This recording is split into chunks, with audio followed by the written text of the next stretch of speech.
Dalam nama Bapa dan Putra dan Roh Kudus. Amin. Selamat datang saudara-saudari sekalian di Quiet Time Voice Rumah Doa Elia Bali untuk edisi hari Selasa, tanggal 17 Juni tahun 2025. Tema renungan kita hari ini adalah Jalan Menuju Kesempurnaan. Diambil dari Injil Suci menurut Matius bab 5. Ayat 43 sampai 48 dan surat kedua Rasul Paulus kepada jemaat di Korintus bab 8 ayat 1 sampai 6. Saudara-saudara yang terkasih dalam Kristus, mengampuni bukanlah hal yang mudah. Siapapun yang pernah disakiti, difitnah, atau dikhianati pasti tahu bagaimana luka itu terasa di dalam hati. Secara manusiawi, reaksi pertama kita biasanya bukan mengampuni, melainkan membalas. Kita ingin menunjukkan bahwa kita tidak orang lemah. Kita ingin keadilan. Namun, benarkah tindakan membalas menyembuhkan hati luka kita? Ataukah justru memperpanjang rantai luka dan kepahitan hidup kita?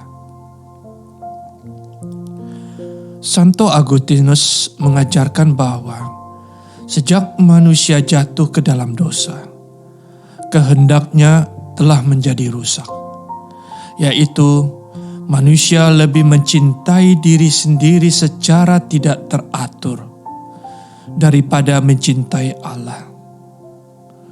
Inilah yang membuat kita manusia sulit untuk mengampuni, karena kita lebih berfokus kepada harga diri yang terluka daripada kasih Allah yang menyembuhkan. Santo Thomas Aquinas menambahkan bahwa dendam adalah bentuk kemarahan yang telah menyimpang, yaitu keinginan akan keadilan yang kehilangan kasih, arah dan tujuan.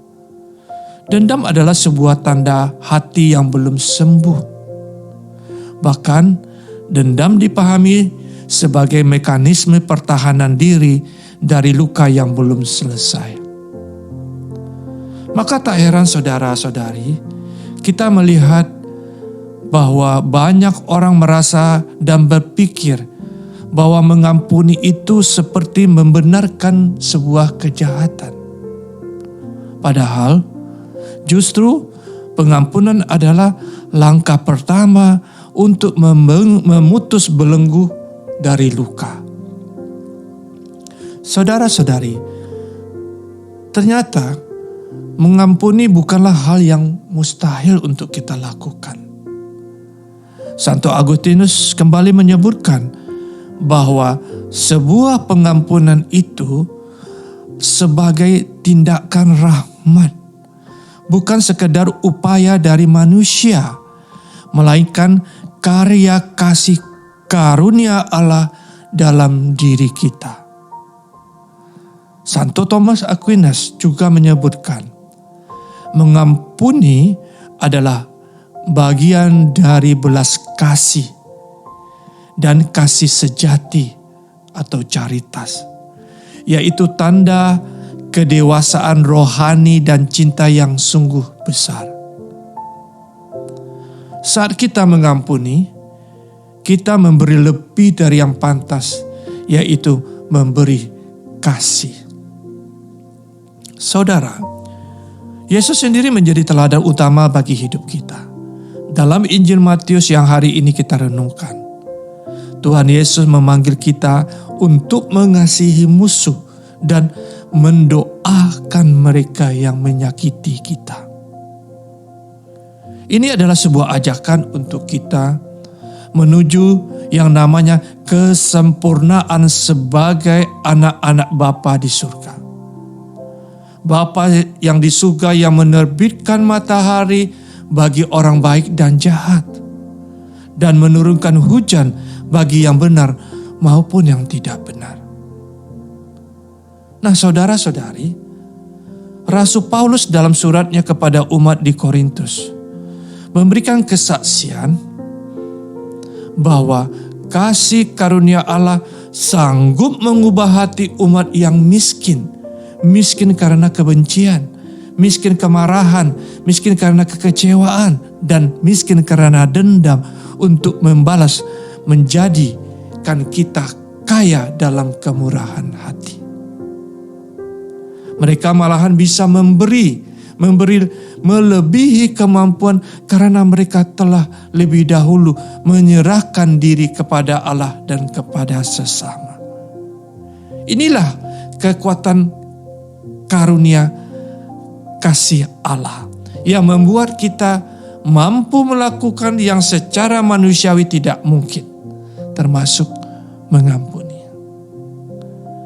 Santa Teresa dari Avila menyebut jalan pengampunan sebagai jalan kesempurnaan, dan Santo Yohanes dari Salib menegaskan bahwa untuk memiliki semuanya, jangan ingin memiliki apa-apa. Untuk menjadi segalanya, jangan menjadi apa-apa. Artinya jelas bagi kita bahwa hanya dengan melepaskan luka, melepaskan kebencian, melepaskan dendam, kita benar-benar bisa bersatu dengan Allah yang adalah kasih. Dalam pengampunan, kita tidak lagi kehilangan apapun. Justru kita menemukan kembali kedamaian, sukacita, dan identitas kita sebagai anak-anak Bapa di surga. Menjadi bahan refleksi buat kita hari ini, saudara-saudari, adalah apakah ada orang dalam hidup saya yang sampai hari ini belum saya ampuni? Apakah saya bersedia membuka hati untuk kasih karunia Allah agar memampukan melepaskan kemiskinan itu? Hari ini kepada siapa saya bisa menunjukkan kasih itu? Bahkan jika kasih itu memang sulit bagiku. Marilah kita berdoa. Tuhan Yesus sumber kasih, ajarilah aku untuk mengampuni seperti Engkau telah lebih dahulu mengampuni aku. Ubahlah luka hatiku menjadi kesempatan untuk mencintai lebih dalam. Berikan aku kasih karunia-Mu agar aku mampu melepaskan dendam dan menggantinya dengan doa bagi mereka yang menyakiti aku. Aku ingin menjadi seperti Engkau, lembut, penuh belas kasih, dan sempurna dalam kasih. Amin. Dalam nama Bapa dan Putra dan Roh Kudus. Amin.